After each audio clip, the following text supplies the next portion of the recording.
reached by the Post about what seems to be a circumstance in which she is pretending to own a gigantic mansion in Virginia and sort of pretending to be reviving multiple Icelandic airlines that she is not reviving.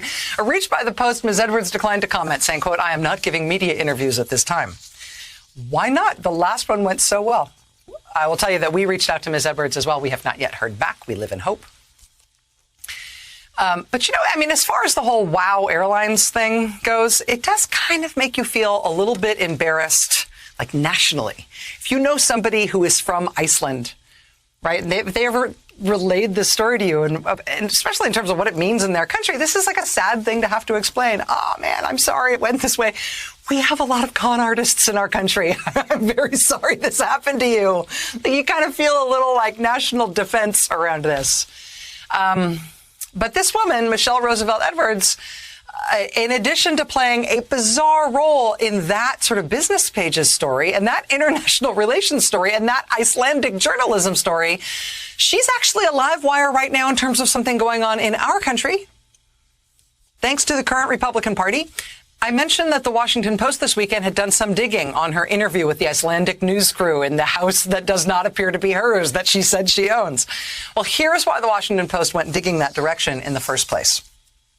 Quote, late last December 2020, as President Donald Trump pressed senior officials to find proof of election fraud, White House Chief of Staff Mark Meadows emailed Acting Attorney General Jeffrey Rosen emailed him a letter detailing an outlandish theory of how an Italian defense contractor had conspired with U.S. intelligence to rig the 2020 presidential election. The letter was printed under the letterhead of USA Aerospace Partners, a little-known Virginia company. In early January 2021, a second Virginia firm, the Institute for Good Governance, and a partner organization, released a statement from an Italian attorney who claimed that a hacker had admitted involvement in the supposed conspiracy to rig the 2020 election against Donald Trump. According to the conspiracy, which has now become known as Italygate, people working for an Italian defense contractor in coordination with senior CIA officials, they used military satellites to switch votes from Trump to Biden and swing the result of the election.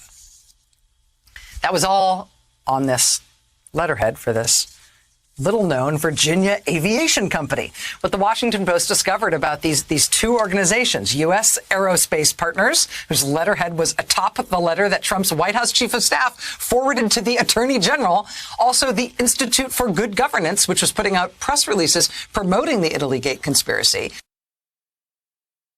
Those organizations is that they are both run by Michelle Roosevelt Edwards, who was formerly known as Michelle Ballerin, but changed her name last year. You'll remember U.S. Aerospace Partners.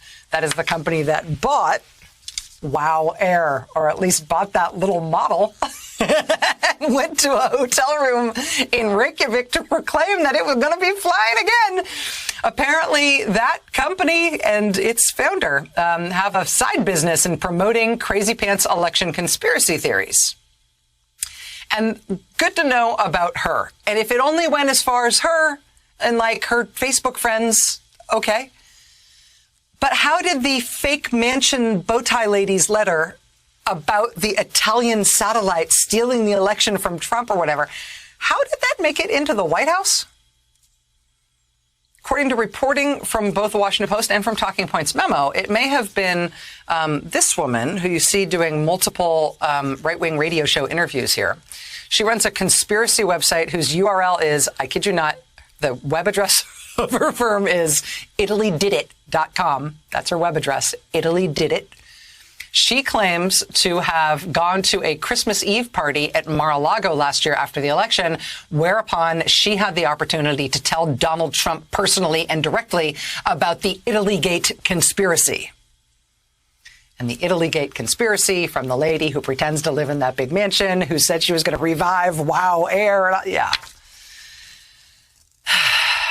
And, at one level, this is like the definition of ridiculous and stupid. At some point, frankly, if you're, feeling empathetic, it implicates sort of personal concerns or even stability concerns about some of the people involved. Scams are one thing, sure, but totally delusional, fantastical thinking and projections of grandiosity and all of this stuff. And you kind of almost start to feel bad for people in circumstances like this.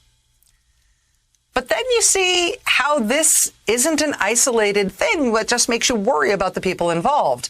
Then you see how this actually fits into what's going on in the Republican Party right now and what it's done to the whole idea of Republican governance. I mean, these documents that were generated by these companies belonging to the realtor, the bow tie lady who was pretending that the mansion was her house and she's about to launch an Icelandic airline out of thin air in the next 5 minutes. These documents she created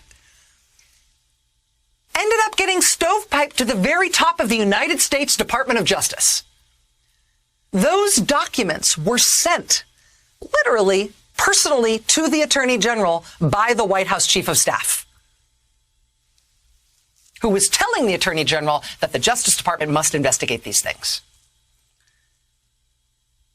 And as crazy as that is, and as much of a conundrum this now poses for the people who are now in charge of the Justice Department, who have to figure out how much of this trash in their workplace they're going to dig out and how much of it can just lay around stinking and maybe it'll dissolve, right? The fact remains that this kind of stuff is the foundation, is what has led to this fantasy on the right and this pretext in the Republican Party that there was something gravely wrong with the election, right? This is the same level of thinking, the same types of conspiracies created by the people and promoted by the people who are running the cockamamie Arizona fake audit, right? Run by these cyber ninjas.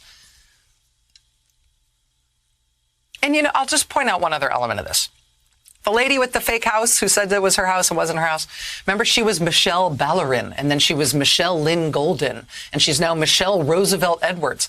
That kind of thing seems to be a thing among these folks, the adding of impressive old-timey American names to whatever their names started as. At the Arizona circus, one of the key people involved in that, the guy who has the magic secret technology that we're not allowed to see, that's examining the paper the ballots are printed on to show all the fraud that you can see by looking at the paper. I mean, he's gone through a name or two himself in recent years.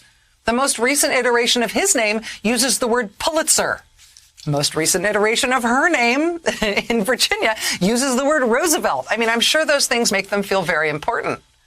In Arizona today, it was Washington state Republicans from the Washington state legislature who were the latest Republican state officials to tour the Arizona mess in order to try to copy it for their own state.